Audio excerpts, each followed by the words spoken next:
Assalamualaikum warahmatullahi wabarakatuh. Saya Tika Helmi Putri, mahasiswa semester 4 Universitas Muhammadiyah Profesor Dr. Hamka, program studi pendidikan guru sekolah dasar.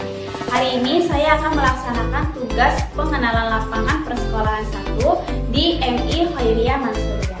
Selanjutnya silakan simak videonya.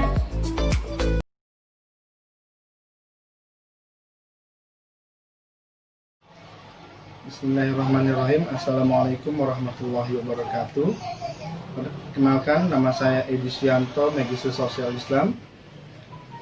Lahir pada 13 Januari 1986 di Jakarta.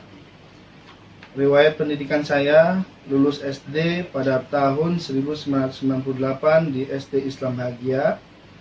Lulus MTS pada tahun 2001 di Madrasah Tsanawiyah Minhajut Thalibin, lulus aliyah di Pondok Pesantren Darul Rahman pada tahun 2004, dan pada tahun 2009 saya lulus dari jurusan Komunikasi Penyiaran Islam Fakultas Dakwah dan Komunikasi Universitas Islam Negeri UIN Syarif Hidayatullah, dan alhamdulillah saat ini juga sudah lulus S2 pada jurusan yang sama di kampus yang sama, yaitu jurusan Komunikasi Penyiaran Islam Fakultas Dakwah dan Komunikasi Kampus Universitas Islam Negeri Syarif Hidayatullah Jakarta. Alhamdulillah saya bergabung di Madrasah Ibtidaiyah Khairiyah Mansuriyah pada tahun 2011, dan Allah menakdirkan dan mempercayakan dan memberikan saya amanat untuk menjadi kepala sekolah pada tahun 2015, tepatnya tanggal 5 Agustus 2015 hingga saat ini. Itu saja riwayat singkat dari saya. Terima kasih. Wassalamualaikum warahmatullahi wabarakatuh.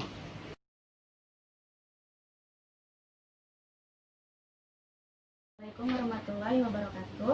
Waalaikumsalam warahmatullahi wabarakatuh. Sebelumnya kami izin memperkenalkan diri Pak. Saya Tika Helmi Putri, lalu rekan saya Siti Ayu Septianingsih.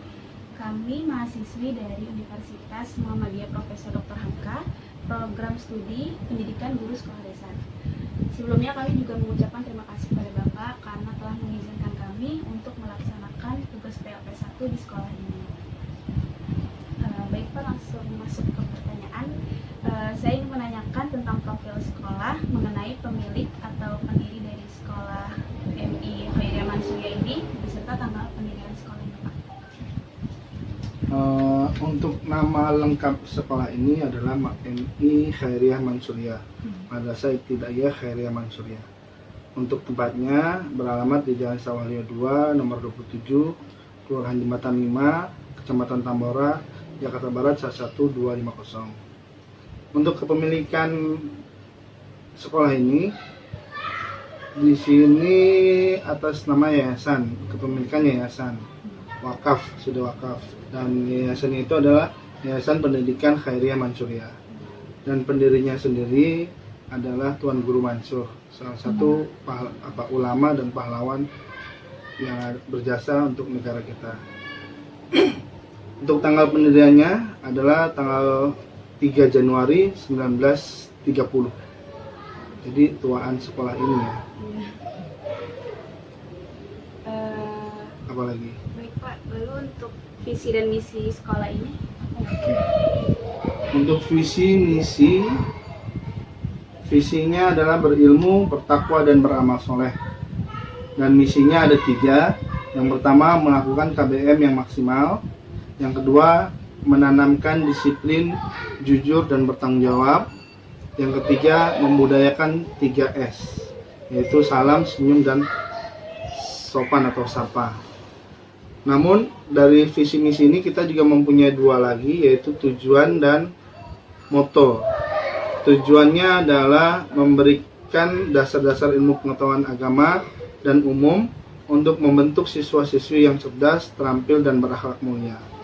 Sedangkan moto yang kita pegang dari warisan dari Tuan Guru Mansur, yaitu bodoh belajar, pandai mengajar, sakit berobat. Pak, selanjutnya saya ingin bertanya, bagaimana kultur sekolah di MI Khairiyah Mansuriah ini atau karakteristik umum peserta didik secara keseluruhannya? Bicara kultur atau karakteristik siswa yang ada di MI Khairiyah Mansuriah ini lebih kepada menengah ke bawah. Tapi kalau bicara kultur pendidikan yang saya bangun di madrasah ini adalah saling menghargai dan saling menyayangi. Kenapa? Karena agar tercapai pendidikan yang kondusif dan nyaman, sehingga pembelajaran dapat tercapai dengan baik dan maksimal. Lalu kurikulum apa ya Pak yang dipakai di sekolah ini? Bicara kurikulum sama seperti yang sudah diinstruksikan oleh pemerintah, kita menggunakan kurikulum K13. Kira-kira kesulitan apa ya Pak yang dialami selama penerapan kurikulum 13 tersebut? Ya. Sejak awal kurikulum 2013 itu diterapkan, kita ada dua kendala yang kita alami.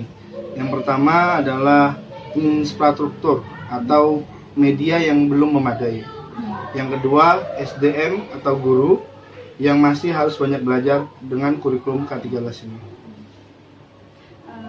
Lalu upaya apa yang dilakukan untuk mengatasi kesulitan tersebut Pak? Nah, untuk upayanya sama ada dua juga, karena tadi infrastruktur yang pertama, maka upaya yang kami lakukan adalah kami masih berusaha untuk melengkapi infrastruktur atau media yang kami butuhkan seperti laptop, terus infocus di setiap kelas, screen, speaker, dan CCTV yang ada di setiap ruangan. Dan alhamdulillah untuk media ini kita sudah penuhi semua, sehingga untuk menunjang K13 insya Allah akan berjalan lebih baik. Lalu yang kedua mengenai SDM, kami selalu berusaha mengirim guru-guru untuk mengikuti pelatihan-pelatihan yang berkaitan dengan pembelajaran. Bahkan kami juga mengadakan kursus yang mana untuk menambah skill guru. Seperti kemarin kita sudah melaksanakan kursus Photoshop atau desain, dan insya Allah minggu depan kita mulai dengan Corel Draw-nya untuk guru-guru. Nah, setiap sekolah kan pasti memiliki struktur organisasi ya Pak. Lalu ada apa saja struktur organisasi yang ada di sekolah MI Khairiyah Mansuriah ini? Serta bagaimana tata kerjanya di sekolah? Oke, bicara struktur organisasi, maka di MI Khairiyah Mansuriah ini kita di bawah yayasan, naungan kita yayasan. Walaupun sebenarnya kita naungan dasarnya itu ada Kementerian Agama, tapi karena kita swasta maka kita di bawah yayasan. Nah, di MI Khairiyah Mansuriah itu sendiri ada yang namanya tim ahli. Tim ahli, lalu di bawahnya itu baru kepala sekolah, di bawahnya itu ada bendahara, dan ada wali kelas. Untuk tim ahli sendiri tugasnya adalah untuk bisa berkoordinasi dengan kepala sekolah sebelum naik ke yayasan. Jadi saya selaku kepala sekolah ini berkonsultasi dulu dengan tim ahli, setelah itu baru masuk ke yayasan. Kalau bendahara sama seperti biasa, ada bagian keuangan, terus ada guru-guru sebagai wali kelas, dan juga ada operator. Kalau operator itu tata kerjanya apa? Nah, kalau dulu mungkin TU ya, sekarang kita kenal dengan operator, dan job desk-nya pun sebenarnya sudah berbeda.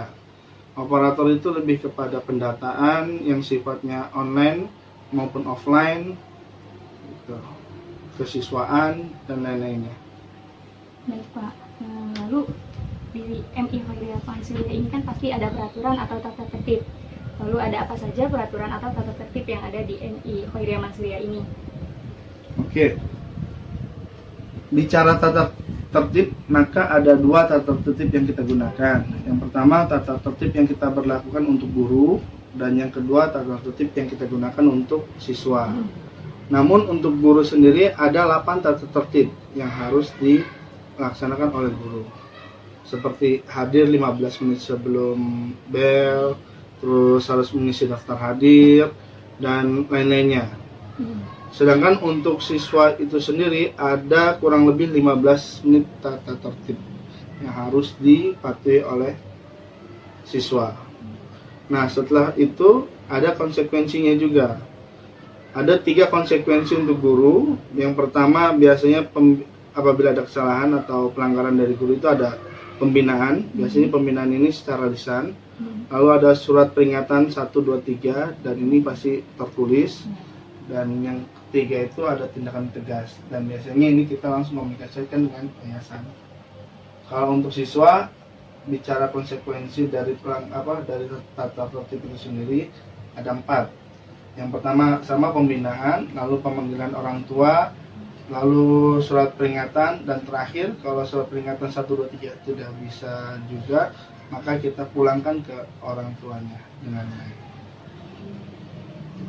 Baik Pak, pertanyaan selanjutnya, apa saja kegiatan formal yang biasa diadakan di MI Khairiyah Mansuriyah ini Pak? Ya, untuk kegiatan formal itu biasa sebelum dan sesudah pembelajaran ada doa bersama, lalu ada kegiatan KBM yang pasti karena ini kan sekolah ya, maka KBM yang pertama kegiatan belajar mengajar, terus juga ada tahfiz. Tahfiz ya, target kita dari kelas 1 sampai kelas 6 lulus dari sini mereka hafal juz 30 beserta doa-doanya, beserta doa-doa pilihan, dan hafal surat-surat pilihan, Yasin, lalu Al-Jumu'ah, dan Ar-Rahman. Maaf, berarti itu syarat untuk kelulusan atau hanya sekedar hafalan? Mungkin ke depan akan menjadi syarat untuk kelulusan, tapi kita ini kan sedang membangun ya. Jadi kita masih membiasakan dulu. Alhamdulillah tahun lalu ada anak kita yang hafal Yasin dan Ar-Rahman. Kita tahu sendiri kan Ar-Rahman itu lumayan muter-muter ya. Iya, benar. Ya Pak, pertanyaan selanjutnya, di sekolah ini terdapat eskul pastinya ya Pak. Nah, eskulnya itu macam-macam kegiatannya seperti apa ya Pak? Bicara eskul, maka kita ada 6 ekstrakurikuler. Yang pertama itu pramuka, lalu drum band, ada hadro, marawis, muhadoro, dan muhadatsah. Ini pertanyaan terakhir, apakah di sekolah ini terdapat pembiasaan dan kebiasaan yang positif di setiap harinya? Contohnya kayak ada kegiatan tadarus. Tadarus ada. Untuk kegiatan positif itu salah satunya pertama 3S. Itu tadi yang pertama senyum, sapa, salam. Terus yang kedua itu ada sodako Senin. Jadi kita itu infak di hari Senin ya, bukan di hari Jumat. Dan di hari Jumat ada namanya Jumat Berkah. Jumat Berkah itu salat doa berjamaah, pembacaan tahlil dan yasin bersama-sama siswa untuk kelas 4, 5, 6 di lapangan lantai 3. Kalau untuk sholat berjamaah itu dari kelasnya itu diatur gitu nggak sih Pak? Sholat jamaah apa? Kayak langsung dari kelas 1 ke kelas 6 atau? Enggak, kalau untuk sholat duha itu hanya kita peruntukkan hanya 4, 5, 6 aja. Karena kan kita lokasinya tidak memadai ya, tidak cukup. Berarti 1, 2, 3-nya Belum. Pak. Tapi untuk tahun ajaran ini, khusus anak kelas 6 itu mereka nanti akan sholat duha setiap hari dan sholat zuhur berjamaah setiap hari. Kenapa?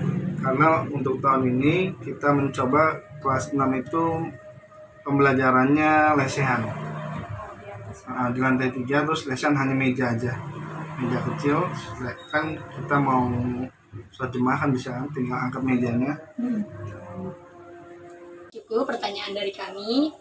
Kami mengucapkan terima kasih atas informasi yang Bapak sampaikan. Kurang lebihnya mohon maaf. Wassalamualaikum warahmatullahi wabarakatuh. Waalaikumsalam warahmatullahi wabarakatuh. Beberapa dokumentasi MI Khairiyah Mansuriyah mulai dari gerbang sekolahnya. Kemudian setelah gerbang sekolah kita memasuki lorong kelas-kelas. Lalu ini adalah tangga menuju ke lantai 2 dan ke lantai 3. Salah satu contoh ruang kelas. Kemudian ada prakarya yang dibuat oleh anak-anak, dan ini adalah lapangan yang terletak di lantai 3. Cukup sekian tugas pengenalan lapangan persekolahan 1 dari saya. Terima kasih telah menonton.